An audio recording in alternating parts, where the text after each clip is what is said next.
Ciao ragazzi, sono Manu e questo è Italy Made Easy.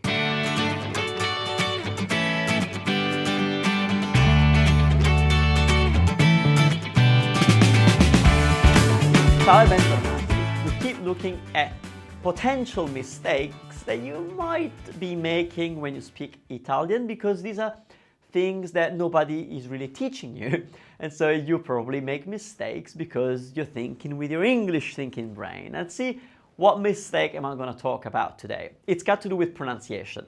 It's a very common mistake to not get the stress right on certain verbs. Now, verbs are important because they give the exact meaning to the story that you're telling. So it's important for your listener, the Italian person, to understand what you mean, right? So today we're going to look at a pronunciation mistake that I hear a lot, and it's got to do, it's actually part of a mini series within the series of verbs that you might not be pronouncing right because of the stress of the syllable. And today we're looking at the present tense of verbs in the loro option. So when the subject is loro, you know that the ending for these verbs is either ano for are verbs and ono for ire and ere verbs. You must know this, otherwise this video doesn't make sense, okay?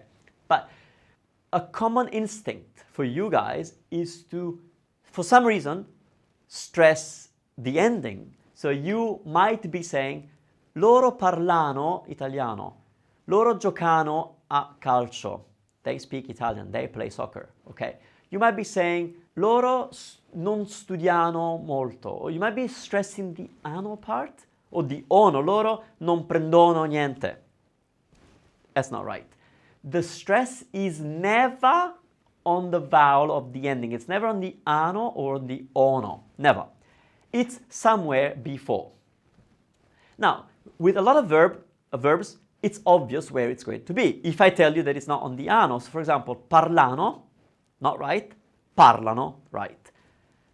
Prendono, not right, prendono is right, because if you eliminate one option, you're left with the other because the verb is short. What happens when the verb is long?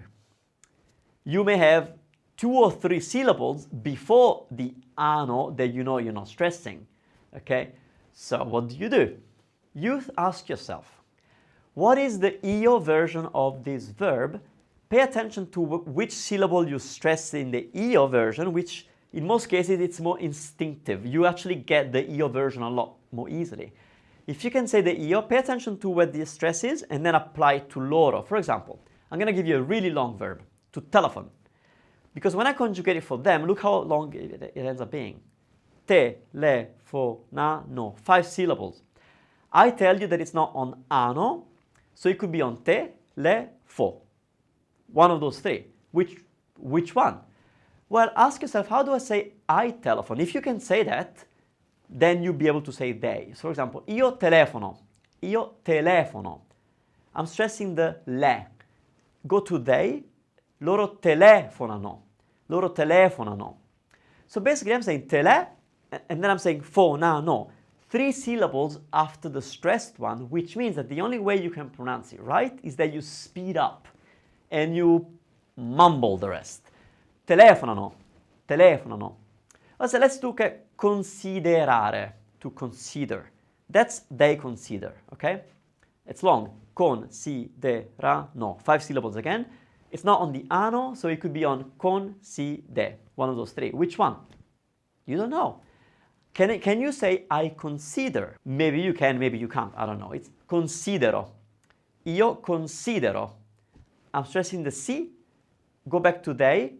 Loro considerano. And that's how you get it right. So that's the very common mistake that I hear when you guys pronounce present tense verbs where the subject is loro. Move the stress, never on the ending, okay? That's it for this tip. I will see you in the next tip where we look at more accents that you might be not getting right, okay? Ciao!